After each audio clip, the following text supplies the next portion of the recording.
Hi friends, ನಾನು ನಿಮಗೆ ಒಂದು ಕತೆ ಹೇಳ್ತೇನೆ. ಕತೆ ಅಲ್ಲ, ಅದು ನೈಜ ಘಟನೆ, ಅದು ಸತ್ಯ ಕತೆ. ಅದು ನಿಮಗೆ ಹೇಳ್ತಾ ಇದ್ದೇನೆ. ನಿಮಗೆ ಇಷ್ಟ ಆದರೆ ಲೈಕ್ ಮಾಡಿ, ಶೇರ್ ಮಾಡಿ, ಕಮೆಂಟ್ ಮಾಡಿ. ಸ್ಟಾರ್ಟ್ ಮಾಡ್ತೇನೆ ಕತೆ. ಒಂದು ಊರಿನಲ್ಲಿ ಗಂಡ ಹೆಂಡತಿ ಇರ್ತಾರೆ. ಅವರಿಗೊಂದು ಪುಟ್ಟ ಮಗು ಇರುತ್ತೆ. ಗಂಡನಿಗೆ ಬ್ಯಾಂಕಲ್ಲಿ ಕೆಲಸ ಇರುತ್ತೆ. ಅವರಿಗೆ ಆವಾಗವಾಗ ಆ ಊರು ಈ ಊರು ಅಂತ ಟ್ರಾನ್ಸ್ಫರ್ ಆಗ್ತಾ ಇರುತ್ತೆ. ಹಾಗೆ ಒಂದು ದಿವಸ ಒಂದು ಹಳ್ಳಿಗೆ ಟ್ರಾನ್ಸ್ಫರ್ ಆಗುತ್ತೆ.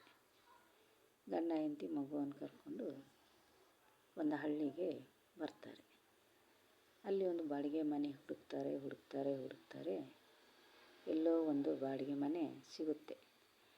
ಅಲ್ಲಿ ಯಾವ ಮನೆಗಳೂ ಇರುವುದಿಲ್ಲ, ಇದು ಒಂದೇ ಮನೆ ಆಗಿರುತ್ತೆ. ಹಾಗೆ ಆ ಬಾಡಿಗೆ ಮನೆ ಓನರನ್ನು ಹುಡುಕಿಕೊಂಡು ಬರ್ತಾರೆ. ನಮಗೆ ಒಂದು ಮನೆ ಬಾಡಿಗೆ ಬೇಕು ಅಂತ. ಸರಿ ಆಯಿತು, ಮನೆ ಕೊಡ್ತೇವೆ, ಆದರೆ ಅಲ್ಲಿ ಅಕ್ಕಪಕ್ಕ ಯಾವುದು ಮನೆ ಇರುವುದಿಲ್ಲ. ನಿಮಗೇನು ಅಭ್ಯಂತರ ಇಲ್ಲ ಅಂದರೆ ಕೊಡ್ತೇನೆ ಅಂತ ಹೇಳ್ತಾನೆ. ಸರಿ ಆಯಿತು, ನಮಗೀಗ ಅರ್ಜೆಂಟಾಗಿ ಮನೆ ಬೇಕು ಅಂತ ಹೇಳಿ ಅವ್ರ ಹತ್ರ ಬಾಡಿಗೆ ಮನೆಯನ್ನು ತಗೊಳ್ತಾರೆ. ಹೀಗೆ ಇರ್ತಾರೆ. ಬ್ಯಾಂಕಿಗೆ ಕೆಲಸಕ್ಕೆ ಹೋಗೋದು ಬರೋದು ಮಾಡ್ತಿರ್ತಾನೆ. ಹೆಂಡತಿ ತನ್ನ ಮಗುವನ್ನು ಹೇಳ್ಕೊಂಡು ಮನೆಯಲ್ಲಿರ್ತಾಳೆ. ಹೀಗಿರುವಾಗ ಒಂದು ದಿವಸ ಅವನಿಗೆ ಟೆಲಿಗ್ರಾಮ್ ಬರುತ್ತೆ ಬ್ಯಾಂಗ್ಳೂರಿಂದ. ಅರ್ಜೆಂಟಾಗಿ ಬ್ಯಾಂಗ್ಳೂರಿಗೆ ನೀವು ಬರಬೇಕು, ಮೀಟಿಂಗ್ ಇದೆ ಅಂತ ಹೇಳಿ. ಇವನಿಗೆ ಚಿಂತೆ ಶುರು ಆಗುತ್ತೆ. ಅಯ್ಯೋ, ನಾನೀಗ ಬ್ಯಾಂಗ್ಳೂರಿಗೆ ಹೋದರೆ ನನ್ನ ಹೆಂಡತಿ ಒಬ್ಬಳೇ ಸಣ್ಣ ಮಗುವನ್ನು ಹಿಡ್ಕೊಂಡು ಈ ಮನೆಯಲ್ಲಿ ಹೇಗಿರ್ತಾಳೆ ಅಂತ ನೋಡುವ ಅಂತ ಹೇಳಿ ತನ್ನ ಹೆಂಡತಿ ಹತ್ರ ಹೇಳ್ತಾನೆ. ನನಗೆ ಅರ್ಜೆಂಟ್ ಬ್ಯಾಂಗ್ಳೂರಿಗೆ ಹೋಗಬೇಕು, ನೀನು ಮಗುವನ್ನು ಹಿಡ್ಕೊಂಡು ಮನೇಲಿ ಇರ್ಬೋದಾ ಅಂತ ಕೇಳ್ತಾನೆ. ಅವಾಗ ಅವಳು ಹೇಳ್ತಾಳೆ, ಏನ್ರಿ, ಇಲ್ಲಿ ಅಕ್ಕಪಕ್ಕ ಮನೆ ಇಲ್ಲ, ಏನಿಲ್ಲ, ಏನಾದರೂ ಎಮರ್ಜೆನ್ಸಿ ಆದರೆ ಏನು ಮಾಡೋದು ನಾನು? ನನಗೆ ತುಂಬ ಹೆದರಿಕೆ ಆಗುತ್ತೆ, ಏನಾದರೂ ಅರೇಂಜ್ಮೆಂಟ್ ಮಾಡಲಿಕ್ಕೆ ಆಗ್ಬೋದಾ ಅಂತ ಕೇಳ್ತಾಳೆ. ಇವನು ಯೋಚನೆ ಮಾಡ್ತಾನೆ. ಮತ್ತು ಅವನಿಗೆ ನೆನಪಾಗುತ್ತೆ, ಆ ಬಾಡಿಗೆ ಮನೆ ಕೊಟ್ಟವನು ಓನರ್ಗೆ ಒಂದು ಮಗಳಿರ್ತಾಳೆ. ಇವನು ಹೇಳ್ತಾನೆ, ಹಾಗಾದರೆ ಮಾಲಕರ ಹತ್ರ ನಾನು ರಿಕ್ವೆಸ್ಟ್ ಮಾಡ್ಕೊಂಡು ಬರ್ತೇನೆ. ಅವರ ಮನೆಯಲ್ಲಿ ಅವ್ರ ಮಗಳಿದ್ದಾಳೆ, ಅವಳನ್ನು ನಮ್ಮ ಮನೆಗೆ ಒಂದು 2-3 ದಿವಸದ ಮಟ್ಟಿಗೆ ಕಳಿಸ್ಕೊಡ್ಬೋದು ಅಂತ ಕೇಳಿ ಬರ್ತೇನೆ ಅಂತ ಹೇಳ್ತಾನೆ. ಸರಿ ಆಯಿತು ಅಂತ ಹೇಳ್ತಾಳೆ. ಇವನು ಬಾಡಿಗೆ ಕೊಟ್ಟಿರೋ ಮಾಲಕನ ಮನೆಗೆ ಬರ್ತಾನೆ. ಬಂದು, ನಿಮ್ಮಿಂದ ನನಗೊಂದು ಉಪಕಾರ ಆಗಬೇಕು ಅಂತ ಹೇಳ್ತಾನೆ. ಸರಿ, ಏನು ಅಂತ ಕೇಳ್ತಾನೆ. ಇಲ್ಲ, ನಾನು ಅರ್ಜೆಂಟಾಗಿ ಬ್ಯಾಂಗ್ಳೂರಿಗೆ ಹೋಗಬೇಕಾಗಿದೆ, ಅರ್ಜೆಂಟ್ ಮೀಟಿಂಗ್ ಇದೆ, ಒಂದು 2-3 ದಿವಸ ನಾನು ಊರಲ್ಲಿರೋದಿಲ್ಲ. ಹಾಗಾಗಿ ನನ್ನ ಹೆಂಡತಿ ಸಣ್ಣ ಮಗನ ಹಿಡ್ಕೊಂಡು ಒಬ್ಬಳೇ ಇರ್ತಾಳೆ, ಅಕ್ಕಪಕ್ಕ ಮನೆ ಇಲ್ಲ, ಏನಿಲ್ಲ, ಅವಳು ಹೆದರಿಕೆ ಆಗ್ತದೆ ಅವಳಿಗೆ. ಅದಕ್ಕೆ ಒಂದು 2-3 ದಿವಸದ ಮಟ್ಟಿಗೆ ನಿಮ್ಮ ಮಗಳನ್ನೊಂದು ಕಳಿಸಿಕೊಡ್ಬೋದಾ ಅಂತ ಕೇಳ್ತಾನೆ. ಸರಿ ಆಯಿತು, ಅದಕ್ಕೇನಂತೆ, ನೀವು ನಿಶ್ಚಿಂತೆಯಿಂದ ಹೋಗಿ ಬನ್ನಿ, ಏನು ತಲೆ ಬಿಸಿ ಮಾಡ್ಕೊಳ್ಬೇಡಿ, ನೀವು ಹೋಗಿ ಬನ್ನಿ, ನನ್ನ ಮಗಳನ್ನು ನಿಮ್ಮ ಮನೆಗೆ ಕಳಿಸ್ಕೊಡ್ತೇನೆ ಅಂತ ಹೇಳ್ತಾನೆ.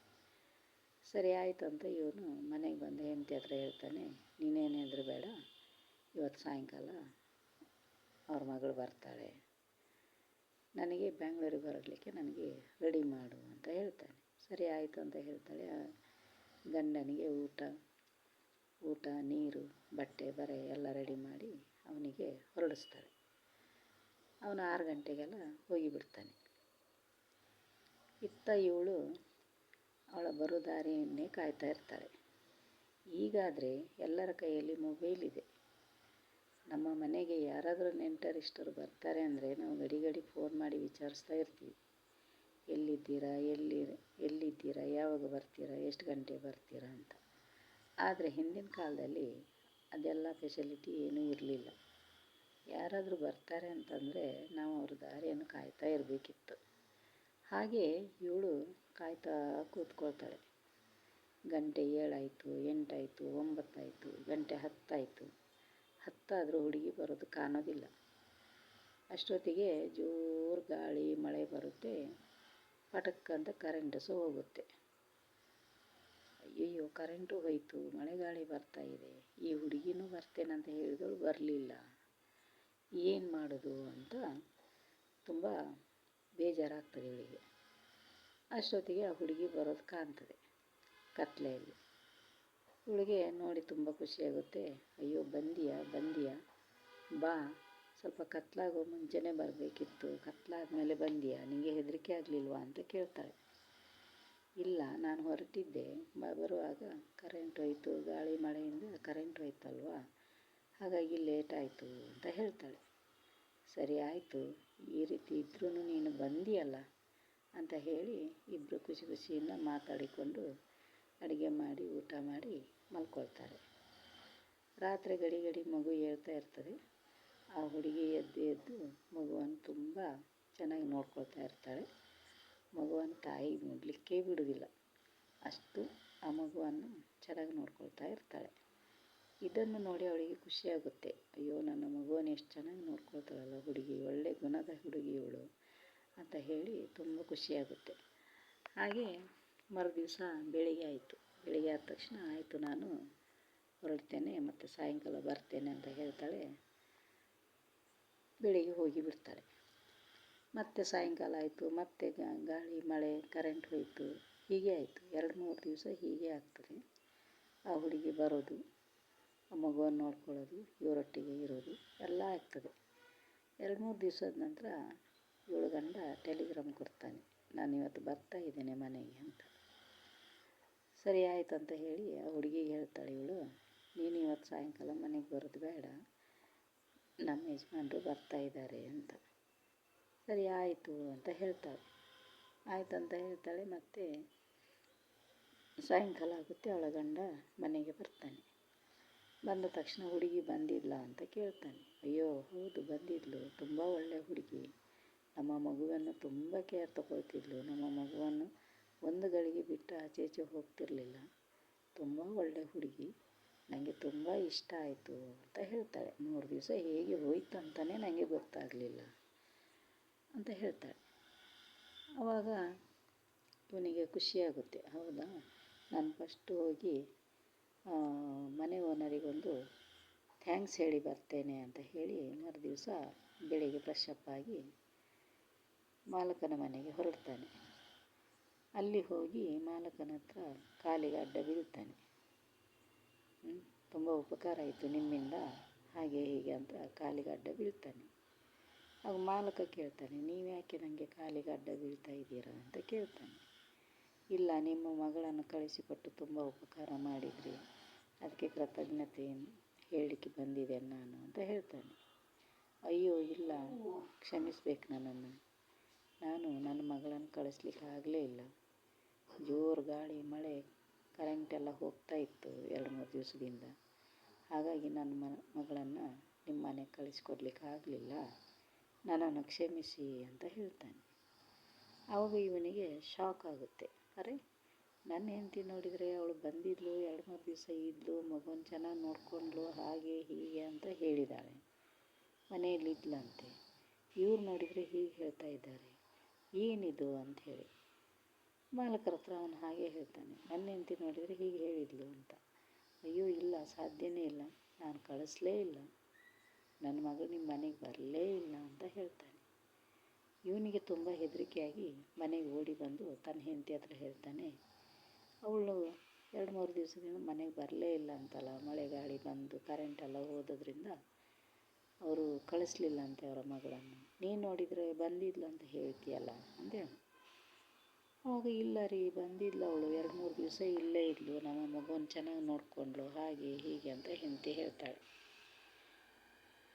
ಇಲ್ಲ, ಬರಲಿಲ್ಲಂತೆ, ಅವರೇ ಹೇಳಿದರು. ಇಬ್ಬರಿಗೂ ತುಂಬ ಹೆದರಿಕೆ ಸ್ಟಾರ್ಟ್ ಆಗುತ್ತೆ. ಹಾಗೆ ಮತ್ತೆ ಅಲ್ಲಿ ಒಂದು ಜ್ಯೋತಿಷ್ ಹತ್ರ ಕೇಳಲಿಕ್ಕೆ ಹೋಗ್ತಾರೆ.